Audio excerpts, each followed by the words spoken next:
Queridas hermanas y hermanos, hoy quisiera comenzar con una pregunta, especialmente a quienes son padres de familia. ¿Ustedes le darían las llaves de su casa, las llaves de su caja fuerte a un hijo irresponsable? ¿A un hijo que no tuviera conciencia del valor de las cosas? Yo creo que no. ¿Ustedes le darían las llaves de su casa a un niño que todavía no tiene conciencia y no sabe lo que tiene que hacer? Yo creo que tampoco. Pero, ¿por qué estoy diciendo esto? Fíjense que cuando Dios liberó al pueblo elegido de la esclavitud de Egipto para conducirlo a la tierra prometida, vio que un pueblo con libertad, pero sin conciencia, no era en realidad un pueblo. ¿Por qué digo esto? Porque mientras el pueblo, por decirlo de alguna manera, el grupo descendientes de Jacob vivieron en Egipto, no tenían conciencia de pueblo. Entre ellos mismos se robaban, se mataban, se quitaban la pareja, vivían como esclavos sin ninguna conciencia moral. Y por eso cuando sale esta muchedumbre, yo diría más que un pueblo, Dios dice, tengo que formar un pueblo. ¿Y qué se necesita para que un grupo de personas se sientan pueblo?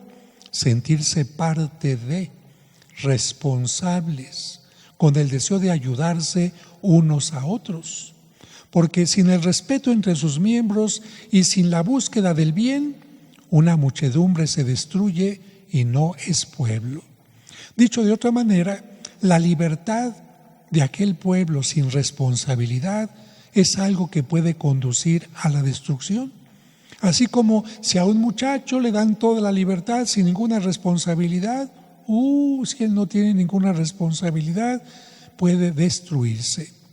Por ello, antes de que iniciara su camino hacia la tierra prometida, Dios les dio los mandamientos como normas necesarias para una sana convivencia, para que tuvieran respeto entre ellos y respetaran también a Dios. De hecho, estos mandamientos son tan importantes que en la actualidad casi todos forman parte de las leyes en el mundo entero. Pero ustedes saben que no basta con no hacer el mal para ser un buen cristiano, como lo enseñan los mandamientos. No harás esto, no harás aquello, no harás aquello, sino más bien Cristo nos enseña que esa es una primera parte. Así como los papás, no te subas a la mesa, no te comas las uñas, no esto, lo otro, no. Quizás empiece la educación con lo que no se debe de hacer, pero ahí no se podía quedar Dios. Dios a través de Cristo nos va a enseñar a superar esos nos para decirnos qué sí tenemos que hacer: amar, perdonar, compartir, etc. El domingo pasado, la Sagrada Escritura nos recordaba el momento en que Abraham iba a sacrificar a su hijo en el monte Moria, y no todos saben que ese lugar, el monte Moria, existe en una ciudad conocida por todos que se llama Jerusalén. Por eso, para los descendientes de Abraham, el pueblo de Israel, era de suma importancia conquistar la tierra prometida y sobre todo regresar a Jerusalén.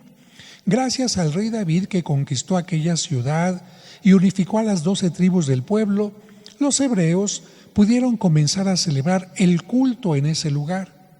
Pero fue hasta el tiempo del sucesor del rey David, su hijo el rey Salomón, cuando él construyó el primer gran templo en el que se guardó con especial cuidado el arca de la alianza.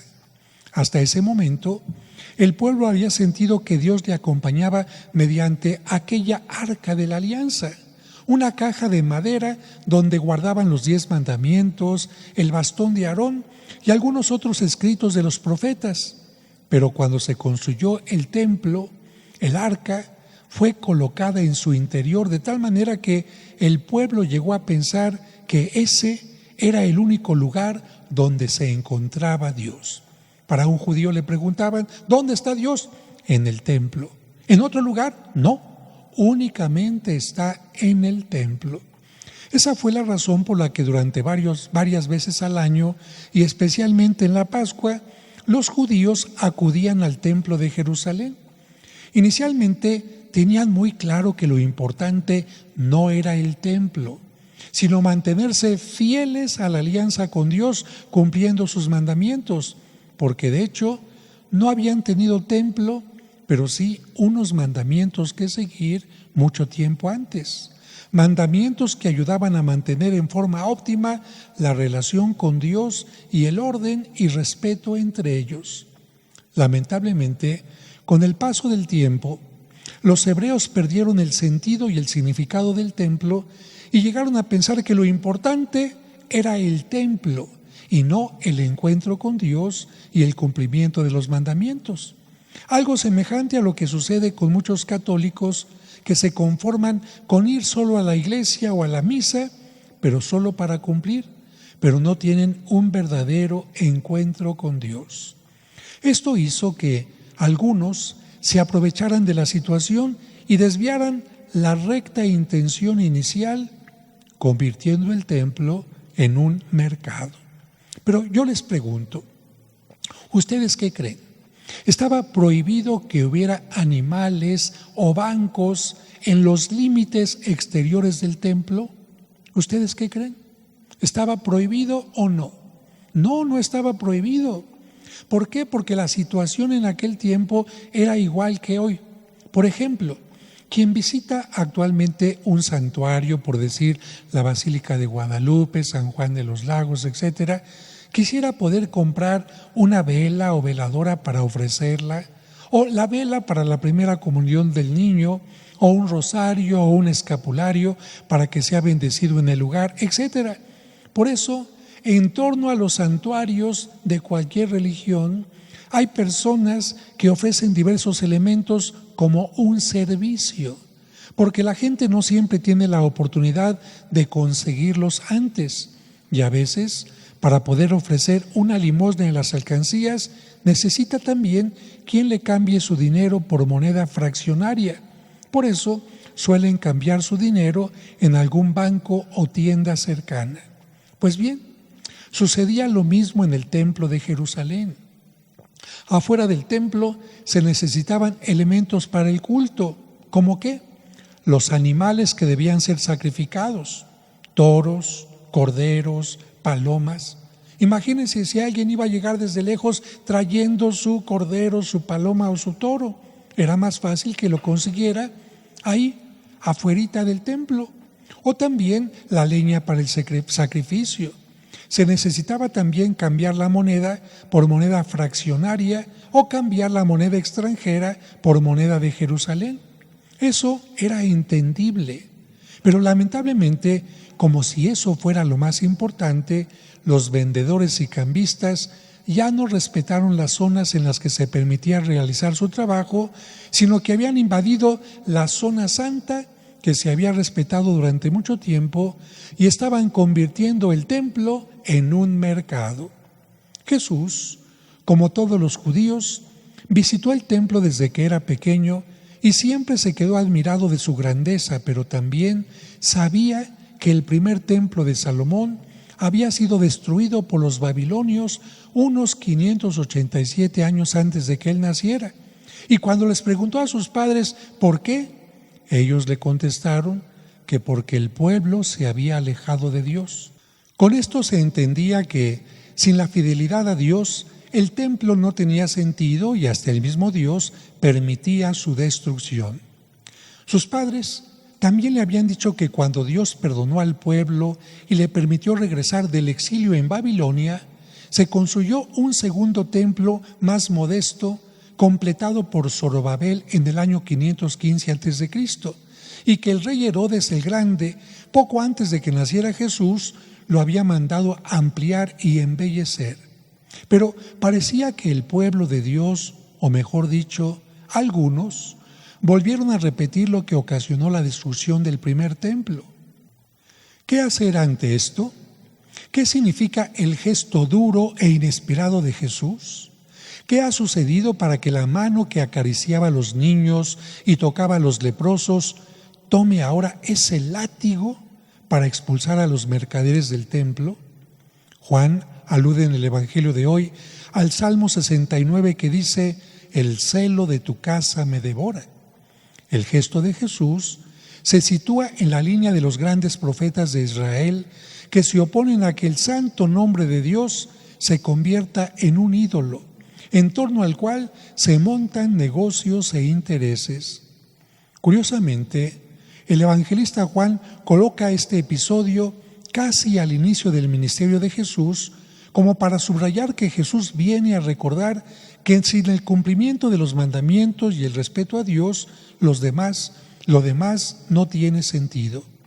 Pero lo más importante viene después de la expulsión, en el debate con los judíos sobre la destrucción del templo de Jerusalén y su reedificación, en el que Juan acaba diciendo que Jesús hablaba del templo de su cuerpo. De nada sirven los templos de piedra si no valoramos y seguimos a Cristo. Las piedras mudas de un templo no nos pueden dar la resurrección ni la palabra de Dios.